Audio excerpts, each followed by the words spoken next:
Banyak orang yang hancur hidupnya karena riba. Jadi kita ini seringkali nggak yakin bahwa Allah itu maha pemberi rezeki. Dan inilah penyebab utama mengapa manusia terlibat dengan riba. Alasannya biasanya sederhana aja.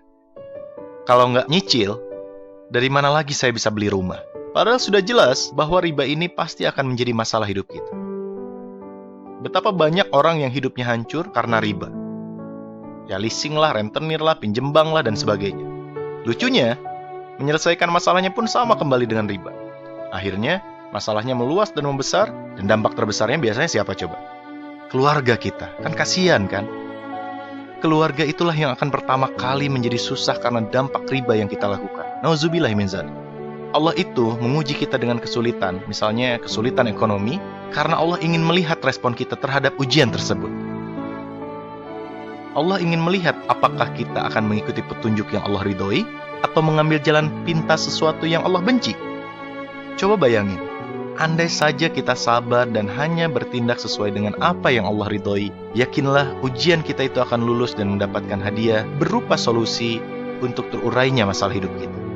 Tapi sayangnya nih, kebanyakan manusia selalu kembali memilih jalan yang Allah benci. Hingga akhirnya apa coba? Hidupnya semakin susah di dunia, dan semua itu belum ada apa-apanya dibandingkan ancaman Allah kelak di akhirat. Padahal, Allah pasti memberi solusi dan jalan keluar dari masalah hidup kita. Yakinlah, itu janjinya. Sungguh, sahabatku semuanya, Allah melaknat para pelaku riba beserta saksi-saksinya, atau mereka yang memahami dan mengetahui transaksi riba. Hai orang-orang yang beriman, janganlah kamu memakan riba dengan berlipat ganda dan bertakwalah kepada Allah, supaya kamu mendapatkan keberuntungan. Hai orang-orang yang beriman, bertakwalah kepada Allah dan tinggalkanlah sisa-sisa dari berbagai jenis riba, jika kamu adalah orang-orang yang beriman. Maka jika kamu mengerjakan riba, ketahuilah bahwa Allah dan Rasul-Nya akan memerangimu. Dan jika kamu bertobat, maka bagimu pokok hartamu. Kamu tidak menganiaya dan tidak pula dianiaya. Tuh coba bayangin teman-teman.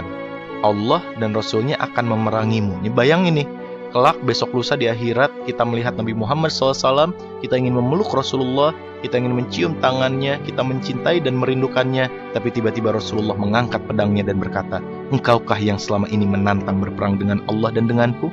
Nauzubillah min dzalik. Jabir berkata bahwa Rasulullah SAW mengutuk orang yang menerima riba, orang yang membayarnya, orang yang mencatatnya, dan 2 orang saksinya. Kemudian beliau bersabda, mereka itu semuanya sama. Mari kita berbenah diri, jauhkan diri dan anak-anak kita dari riba, sebelum hancur hidup kita. Bayangkan kita beli rumah, beli mobil, ada uang riba di dalamnya. Kita sholat, kita beribadah, kita bekerja, menggunakan fasilitas itu, sedangkan Allah tidak ridho akan fasilitas itu. Kira-kira gimana ibadah kita? Nauzubillahi min dzalik. So, yakinlah bahwa Allah adalah sebaik-baik penolong.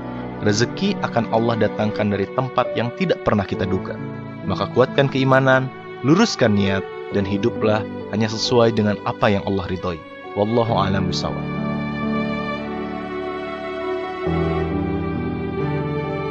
One Day Training Kuantum Rezeki. Kejarlah Allah, maka rezeki akan mengejarmu. Membongkar rahasia sukses, keberlimpahan, dan keberkahan rezeki. Daftarkan diri Anda segera ke nomor yang tertera pada video ini.